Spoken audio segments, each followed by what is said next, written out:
Hello बच्चों, I am Saurabh sir, mathematics faculty at CSP. जो भी बच्चे यूट्यूब चैनल देख रहे हैं, सब्सक्राइब नहीं किए जरूर सब्सक्राइब कीजिए, लाइक शेयर कीजिए। कोई भी तरह का फीडबैक हो बच्चों फीडबैक दीजिए और ज़रूर सपोर्ट कीजिए, जितना हो सकता है सीएसपी को सपोर्ट कीजिए बच्चों। और जो बच्चे ऑफलाइन क्लास ज्वाइन करना चाहते हैं ऑफलाइन क्लास ज्वाइन कीजिए। डिस्क्रिप्शन में फेसबुक व्हाट्सअप जो भी है कॉन्टैक्ट कर सकते हैं। अर्सलाइन रोड में पड़ता है, डीआईजी चौक के आसपास है। आप आ सकते हैं, मिल सकते हैं। 11th का बैच, 12th का बैच और टारगेट पर्सनली टारगेट बैच भी अपने यहाँ बच्चों चलता है, जो कि 2021 के लिए कोई प्रिपरेशन कर रहा है तो उसका टाइमिंग 10 AM है। और बाकी बात आपको 11-12 का 1 आवर डेली क्लास लगता है बच्चों, तो ज्वाइन कर सकते हैं। आज बच्चों हम लोग डिस्कशन करेंगे डीरेंजमेंट। डीरेंजमेंट का मतलब क्या होता है कि ये आपको लेटर और इन्वेलप पे ज़्यादा बेस्ड क्वेश्चन आता है। मान के चलिए आपके पास 4 लेटर्स है और 4 एड्रेस्ड इन्वेलप है। मतलब कोई लेटर को किसी एड्रेस पे भेजना है, कोई एड्रेस पे भेजना है, 5 गो फ्रेंड के पास मान के लिए हमको भेजना है, तो उसका 5 का जो है अलग अलग एड्रेस होगा। तो एक ही तरीका से आप भेज सकते हैं सबको। जब आप टोटल 4 लेटर अगर मान के चलिए 4 फ्रेंड को भेजना है, अगर आप 4 का 4 लेटर अगर सही सबका एक्चुअल इन्वेलप में आप डालिएगा, अगर आप एक्चुअल उसके इन्वेलप में डालिएगा तो वो आपको सही जगह पहुंचेगा। बाकी बात अब इसमें क्या बोलता है डी अरेंजमेंट में, कोई भी लेटर सही जगह नहीं पहुंचे, कोई भी लेटर सही जगह नहीं पहुंचे। नो लेटर्स कैन, कोई भी लेटर जो है, कोई भी नो वर्ड यूज करेगा, जैसे बोलता है no two boys sit together, no two girls sit together, कोई भी इन्वेलप सही इन्वेलप में नहीं जाए तो डी अरेंजमेंट होता है, डी अरेंजमेंट बोला जाता है बच्चों। तो टॉपिक है आपका डी अरेंजमेंट। डी अरेंजमेंट इसका बच्चों हम लोग प्रूफ भी करेंगे कि ये फॉर्मूला जो डी अरेंजमेंट का आता है कहाँ से आता है। तो पहले इसका डेफिनेशन जो अभी हम बोले उसको लिखना है, तो हम लोग लिख सकते हैं बच्चों। क्या होता है definition? Permutation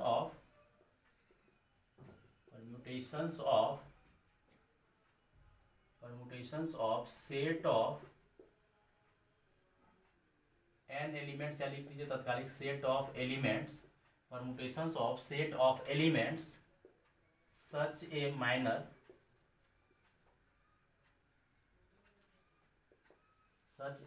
that no elements occupy its original position।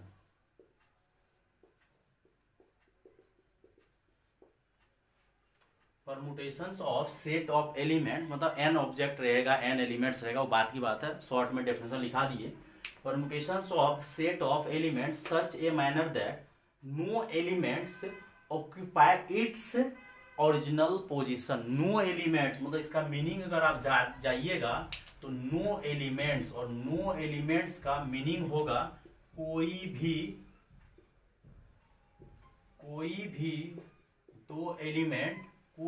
दो एलिमेंट एक्चुअल पोजीशन पे नहीं जाएगा। मतलब कोई भी दो मतलब कोई भी एक्चुअल पोजीशन पे जाएगा ही नहीं, जाएगा ओरिजिनल पोजीशन लेगा ही नहीं, कोई अदर पोजीशन लेगा, सबको बिछड़ा देना है। मतलब कहीं भी नहीं, जैसे 1 चले गया 2 के पोजीशन में, 2 चले गया 1 के पोजीशन में, 3 चले गया 4 के पोजीशन में, और 4 चले गया 3 पोजीशन, मतलब एक्चुअल पोजीशन लेना ही नहीं है। इस तरह से हम लोग परमुटेशन करेंगे। अब जैसे यहाँ पे बच्चों डीरेंजमेंट ऑफ एन एलिमेंट, मतलब एन एलिमेंट है उसको एन पोजीशन दिया रहेगा बच्चों, उतना नहीं लिखना है। अगर एन एलिमेंट्स को derangements of n elements at n different position लिखना है, लिख देते हैं, वैसे कोई जरूरी नहीं है। बी मान लो डी एन क्या है, एन एलिमेंट है तुम्हारे पास जिसको कि डी रेंज करना है, डी रेंजमेंट करना है। कोई भी अपना ओरिजिनल पोजीशन मतलब एक्चुअल पोजीशन, ओरिजिनल पोजीशन के बदले में आप ये भी लिख सकते हैं एक्चुअल पोजीशन, कोई भी एक्चुअल पोजीशन अपना ले ही नहीं पाए, that is a D N.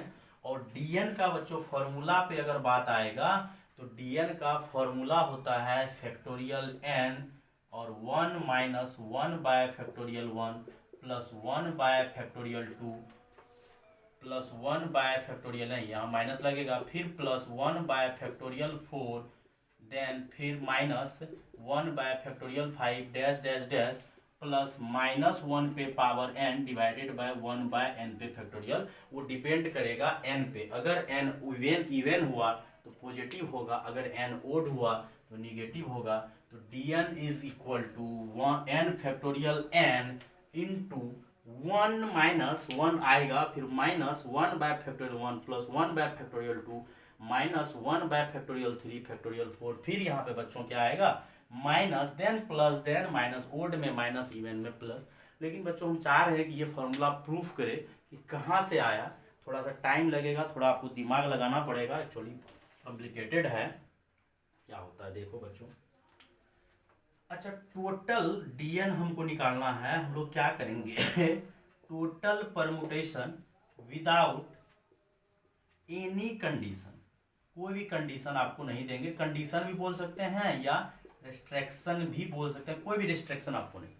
मतलब पहले जो हम लोग परमुटेशन करते थे बच्चों, क्या करते थे, सीधा लिख देते थे फैक्टोरियल n, मतलब n ऑब्जेक्ट है उसको n प्लेस पे बैठाना है तो सीधा हम लोग लिखते थे फैक्टोरियल n, मतलब कहीं भी बैठा दीजिए, कोई रेस्ट्रिक्शन नहीं है। लेकिन आप जो ये फैक्टोरियल n तरीका से बैठाओगे, फैक्टोरियल n तरीका से 5 ऑब्जेक्ट है उसको फैक्टोरियल 5 तरीका से बैठाएं तो उसमें क्या होगा, कभी सही जगह पे जाएगा और टोटल आदमी सही जगह पे तो एक ही तरीका से जा सकता है। टोटल जैसे n है, अगर सबको अपना ओरिजिनल प्लेस लेना है तो वो तो एक ही तरीका होगा। कभी ऐसा हो सकता है कि एक आदमी ओरिजिनल पोजीशन लिया, बाकी बाद n-1 ओरिजिनल पोजीशन नहीं ले पाया। उसके बाद ऐसा भी हो सकता है सर कि कोई भी 2 ऑब्जेक्ट यानी 2 एलिमेंट या 2 पर्सन एक्चुअल पोजीशन लिया, n-2 एक्चुअल पोजीशन नहीं लिया।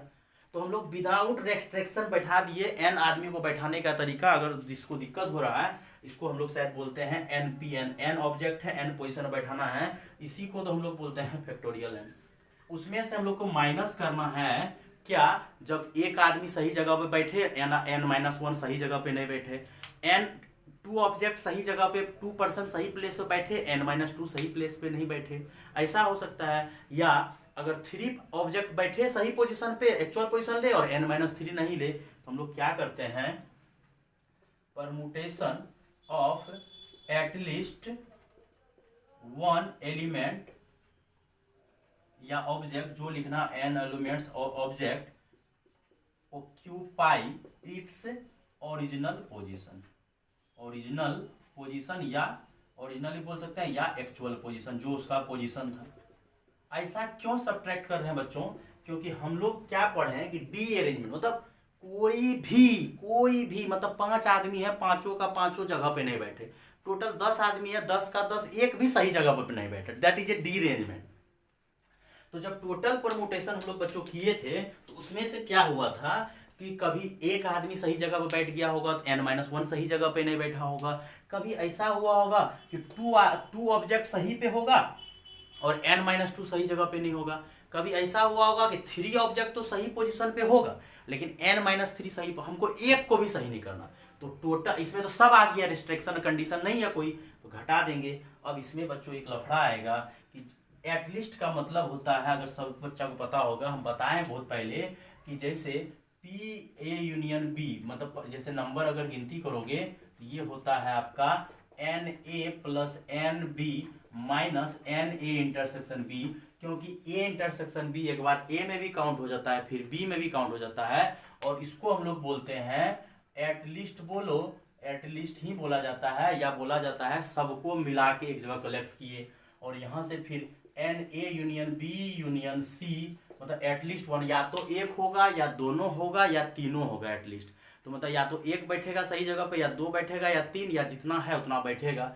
और इसका फॉर्मूला होता है बच्चों NA number of element A, number of element B, number of element C minus NA intersection B, NB intersection C minus NC intersection A, फिर से plus A intersection B intersection C, क्योंकि वो क्या हुआ था जब तीनों का कॉमन पार्ट था वो सब्ट्रैक्ट हो गया, उसको जोड़ दिए। इसी को बच्चों हम डायरेक्ट याद कर सकते हैं कैसे, n A1 union A2 union A3 union dash dash dash last में AN, मतलब टोटल नंबर ऑफ ये A1 यूनियन A2, मतलब एटलीस्ट 1 में मतलब या तो A1 हो या A1 A2 हो या A1 A3 हो, इस तरह से कॉम्बिनेशन। तो हम सीधा बोलेंगे S1 प्लस फिर S2 माइनस, फिर नहीं S1 plus S2 minus S3 plus फिर माइनस S4 फिर प्लस S5 फिर minus S6 dash dash dash. बच्चों ये आपको काफ़ी टाइम्स पहले भी ऑफलाइन क्लासेस में बच्चों डिस्कशन किए हैं, ये बहुत अच्छा तरीका है। अब अगर आपको प्रॉब्लम प्रॉब्लम हो रहा है कि व्हाट इज S1, S1 का मतलब सिंगल सिंगल सम, S2 का मतलब डबल डबल, S3 का मतलब ट्रिपल, फिर 4, फिर 5, तो ये कंसेप्ट यहाँ पे लगेगा। तो यहाँ हम लोग को क्या करना है, ये जो परमुटेशन है, तो नंबर ऑफ परमुटेशन क्या हो जाएगा, P1 union P2 union P3 union P4 dash dash dash Pn, मतलब टोटल को क्या किए, टोटल परमुटेशन विदाउट रिस्ट्रिक्शन में से परमुटेशन ऑफ एटलीस्ट 1 बोलो या उसका पूरा का यूनियन बोलो, या तो एक होगा या P1 होगा या P2 होगा या P3 या P4 या 2 होगा। अब क्या करते हैं, अब लेकिन लफड़ा क्या है कि यहाँ पे बच्चों क्या करेंगे, अगर इसको तुम खोलना चाह रहे हो तो ये कैसे खुलेगा, देखो खुलेगा कैसे, या तो NP1 होगा, तो इसको नाम दे दो NPI, मतलब परमुटेशन ऑफ एक ऑब्जेक्ट को फिक्स करो, तो कौन ऑब्जेक्ट फिक्स होगा किसी को पता नहीं है। तो ये जो P1 मतलब P1 का मतलब बच्चों क्या हो गया कि ith एक्चुअल पोजीशन पे जा रहा, P1 का मतलब हो गया कि एक ऑब्जेक्ट सही पोजीशन पे जा रहा, बाकी बात गलत पोजीशन पे जा रहा। P2 का मतलब कोई भी दो एलिमेंट सही पोजीशन पे जा रहा, बाकी बात सब गलत पे जा रहा।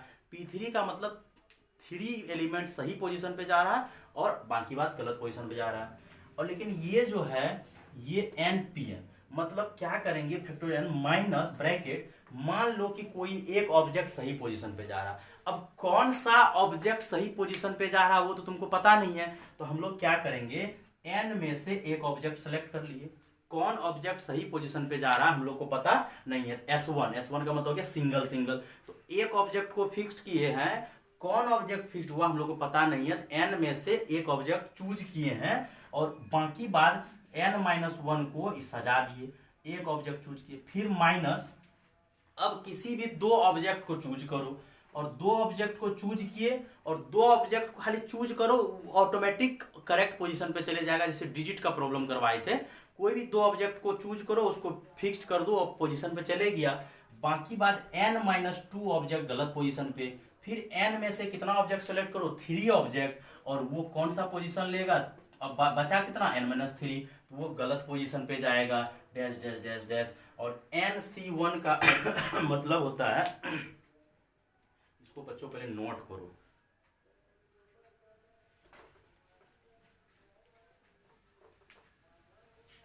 और वो भी नोट कर लो, A यूनियन B, बड़ा अच्छा तरीका बता दी, S1 प्लस फिर S2 minus, S3 plus S4 minus, probability में काफी काम आता है ये यूनियन, तो प्रोबेबिलिटी का क्वेश्चन भी आपको दिमाग से बनेगा, that is A PNC probability PNC सब सेम ही है, BT बाइनोमियल थ्योरम सब में वही एक ही कंसेप्ट यूज होता है बच्चों। इसको सॉल्व करते हैं, देखना,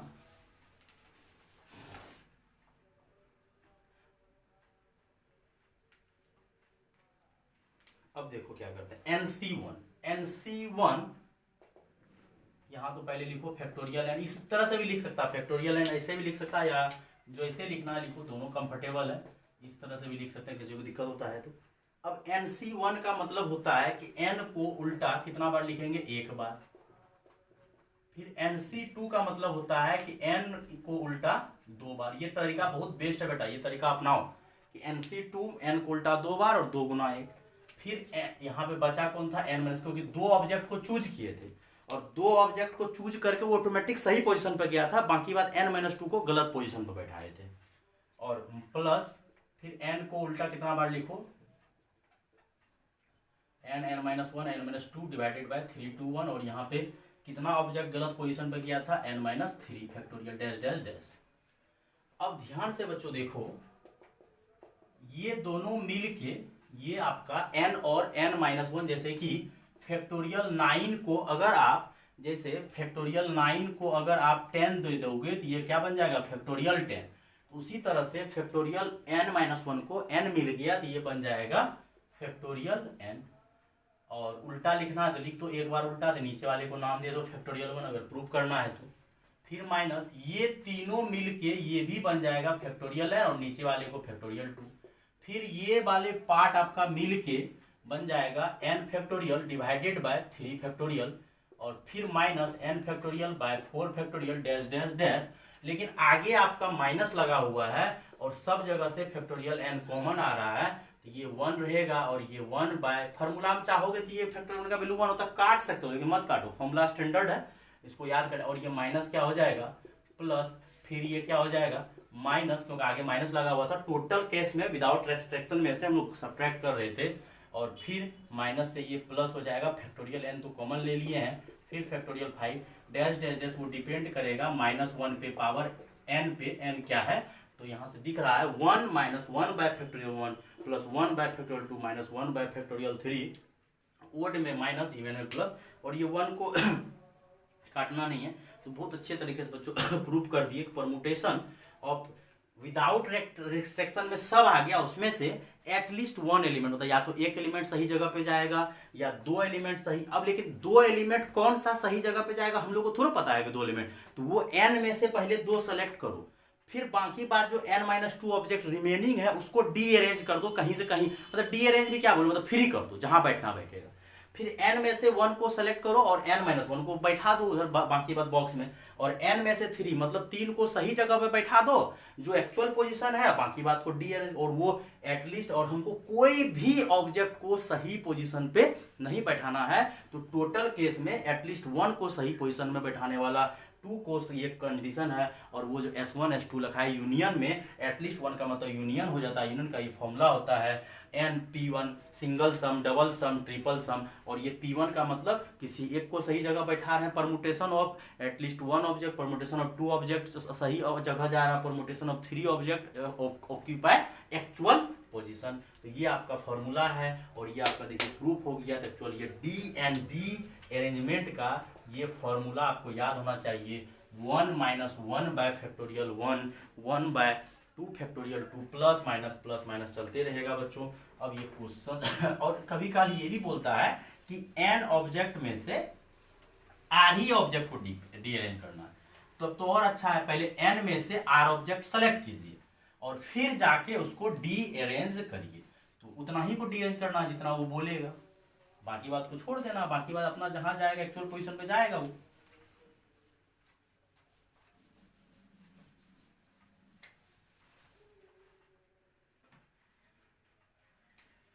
इसी में अगर ऐसा हो सके, डीरेंजमेंट ऑफ r एलिमेंट्स या object out of n elements, या ऑब्जेक्ट जो बोलना है बोलो, मतलब टोटल ऑब्जेक्ट तुम्हारा n है, उसमें से r ही ऑब्जेक्ट को क्या करना, डी अरेंज करना है। तो हम लोग क्या करेंगे, n में से पहले किस r को डी अरेंज कर रहे हैं वो तो पता है नहीं, तो n में से पहले r का सिलेक्शन करेंगे, जिसको डी अरेंज करना कौन सा है हमको पता नहीं है, और फिर जाके क्या करेंगे, dr लगा देंगे। और dr का फॉर्मूला वही 1 - 1 by factorial 1, 1 by factorial 2 minus 1 by factorial 3 dash dash dash, plus वो डिपेंड करेगा इस पे कि कितना है। ये था बच्चों आपका डी अरेंजमेंट का फॉर्मूला, प्रूव कर दिए। अब क्वेश्चंस देते हैं बच्चों, क्वेश्चंस बनाओ।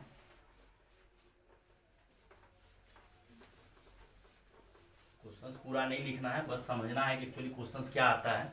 जैसे वो लेटर में भी आ सकता है, जैसे बोलेगा how many ways can arrange letters of word, जैसे सुमन करवाए, सुमन ही देते हैं, such that no letters occupy its original position, कोई भी लेटर्स ऑक्यूपाई जो है ओरिजिनल पोजीशन नहीं लेना चाहिए, that is also D arrangement.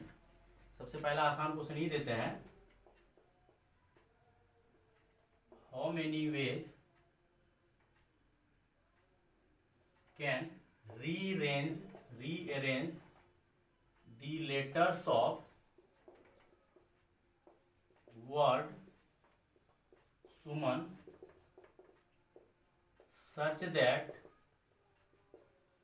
no letters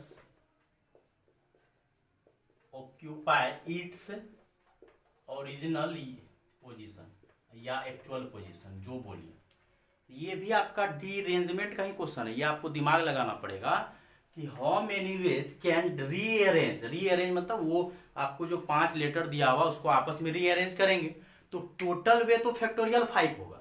factorial 5 तरीका से हम लोग अरेंज करते थे, जो भी लेटर बनना होता था, जो भी वर्ड बनना होता था, बनता था, जो वर्ड बनना होता था, लेकिन such that no letters occupy its original position, मतलब कोई भी लेटर ओरिजिनल पोजीशन पे नहीं आना चाहिए। तो ये आपको समझना पड़ेगा कि ये आपका डी अरेंजमेंट का क्वेश्चन है, टोटल लेटर 5 है, मतलब पांचों लेटर को डीरेंजमेंट करना है, तो क्या हो जाएगा फैक्टोरियल 5 और 1/1 पहले 1 minus 1 by factorial 1 plus 1 by, दोनों तरीका से फैक्टोरियल लिखा जाता है बच्चों, टेंशन का कोई बात नहीं है। 1 बाय फैक्टोरियल 4, फिर लास्ट में 5 है तो माइनस लगेगा, प्लस माइनस चलता है, ओड में माइनस इवन में प्लस, और फैक्टोरियल 5 का वैल्यू 120। ये बाद में 1 और 1 कट जाएगा, लेकिन पहले फॉर्मूला में लिखिए, स्टैंडर्ड फॉर्मूला है, याद रखना पड़ेगा। और फैक्टोरियल 2 का वैल्यू 2, फैक्टोरियल 3 का आपको 6, या फैक्टोरियल 5 से आप मल्टीप्लाई भी कर सकते हो, कोई भारी बात नहीं है। अगर फैक्टोरियल 5 अंदर घुसाना है तो फैक्टोरियल 5 अंदर घुसा दीजिए, जो करना है करिए। फैक्टोरियल 5 बाय फैक्टोरियल 2, यहाँ पे फैक्टोरियल 5 बाय फैक्टोरियल क्या हो जाएगा 3 plus 5 factorial divided by 4 factorial, 5 factorial divided by 5 factorial, और 5 फैक्टोरियल से बाहर आ जाएगा 5 4 3, फैक्टोरियल 2 कट जाएगा, और यहाँ से 5 4 बाहर होगा, फैक्टोरियल 3 कट जाएगा। फिर अगला में बच्चों क्या हो जाएगा 5 बाहर आएगा, कट जाएगा, और ये तो कट के 1 हो जाएगा, तो आपका आंसर आ जाएगा कितना हो जाएगा 60 माइनस 20 प्लस 5 माइनस 1, और कितना हो जाएगा 40 कितना हो जाएगा 44। मतलब 44 वे से, मतलब 44 तरीका से, 44 तरीका से आप डी अरेंज कर सकते हैं। मतलब एस जो है किसी और के पास जाएगा, यू किसी, लेकिन अपने पोजीशन पे नहीं आएगा। मतलब एस जो है पहला पोजीशन पे है, एस कभी भी पहला पोजीशन में नहीं आएगा, यू दूसरा पोजीशन पे है, कोई भी 5 लेटर आपस में अपने जगह पे नहीं आएगा। यही चीज हम पहले जो करते थे, पहले अगर हम लोग टोटल वर्ड्स बनाते थे तो टोटल वर्ड्स बनता था रीअरेंज करने से, 5 लेटर को रीअरेंज करने से फैक्टोरियल 5, मतलब 120 लेटर बनेगा। मतलब 120 तरीके से पांचों लेटर को आपस में सजा सकते हैं, लेकिन उसमें से 44 ऐसा तरीका होगा जिसमें कि कोई भी सुमन जो है, सुमन में जो 5 लेटर है, वो सुमन का 5 लेटर कभी भी एक्चुअल पोजीशन में नहीं आएगा। तो वो तरीका कितना होगा 44 वर्ड ऐसा बनेगा जो कि कभी भी वो एक्चुअल पोजीशन, जैसे एन कभी भी इस पोजीशन में नहीं, किसी और के पोजीशन में जाएगा। तो कुछ को पता नहीं चलता है, क्वेश्चन आ जाता है डीअरेंजमेंट का। अब इसी में बच्चों एक लेटर का क्वेश्चन कराते हैं, इसमें भी आपको क्वेश्चन सब आता है। if there are 4 letters and 4 addressed envelope लिख देते हैं, क्योंकि एड्रेस्ड इन्वेलप में ही हम लोग भेजेंगे। एड्रेस्ड इन्वेलप 4 लेटर है और 4 एड्रेस्ड इन्वेलप्स है, और एड्रेस्ड इन्वेलप जो है मान के चलिए आपका ये लेटर, ये क्या है लेटर 1, लेटर 2, लेटर 3, लेटर 4, और ये आपका इन्वेलप है। अच्छा, सही लेटर को सही इन्वेलप में देना है तो E1 E2 E3 और E4, और फ्रेंड को भेजना है। तो टोटल जो है सही तरीका का जब बात किया जाए, all letters put in right envelope, तो क्या तरीका होगा एक तरीका। टोटल तरीका का जब बात करोगे, सबसे इसमें बहुत सारा क्वेश्चन सेटिंग कर सकते हैं। टोटल वे का जब बात आएगा, गलती सही सब, तो क्या हो जाएगा फैक्टोरियल 4 24। टोटल राइट वे का जब बात आएगा, टोटल राइट वे मतलब सही तरीका एक ही हो सकता है, एक ही तरीका सही हो सकता है जिससे कि आप लेटर को उसी के इन्वेलप में डाल दीजिए। जैसे लेटर 1 इन्वेलप 1 में जाएगा, लेटर 2 इन्वेलप 2 में, लेटर 3 इन्वेलप 3 में, और लेटर 4 जो है इन्वेलप 4 में जाएगा। एक ही सही तरीका हो सकता है जब सबका सब लेटर को उसके करेक्ट इन्वेलप में आप, करेक्ट वे राइट वे एक ही हो सकता है। और टोटल वे 4 इन्वेलप है, 4 फैक्टोरियल, 4 तरीका से इधर स्वैप कर दीजिए, जिसको जहां डालना है जहां डाल दीजिए। लेकिन डी अरेंजमेंट का बात क्या होता है, no letters put in right envelope, या करेक्ट इन्वेलप जो भी है, या एक्चुअल इन्वेलप, एक्चुअल अपना एड्रेस, एक्चुअल एड्रेस्ड इन्वेलप।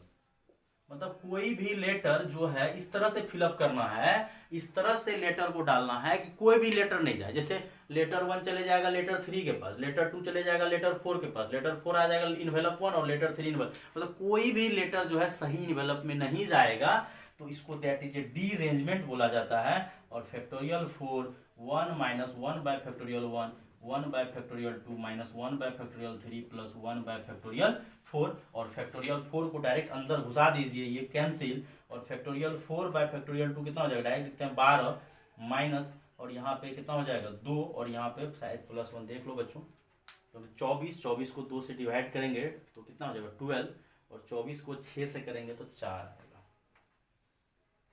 4 6 के 24, 4 और वहाँ पे 1। सही है, 1 बाय फैक्टोरियल प्लस 1 बाय, तो कितना हो जाएगा टोटल डी अरेंजमेंट 9 तरीका से हो सकता है। 9 ऐसा तरीका हो सकता है जिसमें कि कोई भी लेटर करेक्ट इन्वेलप में नहीं जाएगा, और टोटल वे 24 होगा और टोटल राइट वे 1 होगा। अगर बोलेगा 24 में से 1 घटाओगे तो 23 आएगा, तो उसमें क्या होगा कि कोई लेटर 24 में से कोई लेटर सही जाएगा, कोई गलत जाएगा, 23 तरीका अलग होगा। लेकिन ये जो 9 तरीका आया इसमें कोई भी लेटर सही पोजीशन में नहीं जाएगा। इसी तरह से 5 लेटर देगा तो उस पर आप फोकस कर सकते हैं। एक बार जेई वाले जो क्वेश्चंस पूछा था बच्चों, क्या बोला था कि वो क्या दिया था, पूरा क्वेश्चन बच्चों नहीं लिखते हैं, बहुत पुराना क्वेश्चन है, एक बार देख दिखा देते हैं कि 4 बॉक्स दे दिया था, शायद बॉल दे दिया था और उसी कलर का बॉक्स दिया था। क्या दिया था जेई वाले कि 4 बॉक्स दिया था, और मान लो कि ये तुम्हारा बॉक्स है, ठीक, या बॉक्स या बॉल लिख लो इसको, नहीं तो फिर लगेगा एक ही तरीके से बॉल्स, और 4 क्या दिया था बॉक्स, बॉक्स इस तरह से बना दो, ये बॉक्स है। 4 बॉल दिया था, ये बॉल है, ये आपका बॉल है, और कलर दे दिया था, जैसे कि मान के चलो कि ये 4 कलर का बॉल दिया था, ये रेड है, ये ब्लैक है, ये व्हाइट है और ये उसी कलर का बॉक्स दिया था। 4 कलर का बॉल दिया था, 4 कलर का बॉक्स दिया था, और बोला था इस तरह से बॉल को पुट करना है कि कोई भी बॉल अपने एक्चुअल कलर वाले बॉक्स में नहीं जा पाए। तो मतलब ये आपको डी अरेंजमेंट और पूछ रहा था 4 बॉल को डालने का, मतलब टोटल तरीका फैक्टोरियल 4 होगा, और एक ही तरीका से सही जा सकता है जब सब बॉल अपने अपने कलर में एंटर कर जाएगा। लेकिन बोला था कि कोई भी कलर का बॉल अपने एक्चुअल बॉक्स में नहीं जाना चाहिए। बहुत लंबा जोड़ा क्वेश्चन पूछा था, तो आप फिर D for that is a D arrangement, तो ये आपका डी अरेंजमेंट बता दिए बच्चों। फिर आपको प्रूफ करके बताए, बहुत अच्छे तरीके से प्रूफ कर दिए, थ्योरम आपको जो फॉर्मूला है ये नहीं कि याद करवा दिए, प्रूफ कर दिया, और इस तरह से डी अरेंजमेंट आता है। लेटर में भी आ सकता है, सुमन का एक्चुअल पोजीशन पे कोई भी लेटर नहीं आना चाहिए, मतलब डी अरेंजमेंट पूछ रहा है। ये बॉक्स को बॉल को बॉक्स में डाल रहा है, तो सेम कलर का में डाल देगा, तो that is A one way right way, एक भी बॉल सही बॉक्स में नहीं जाए, तो इसका आंसर यही 9 आ जाएगा।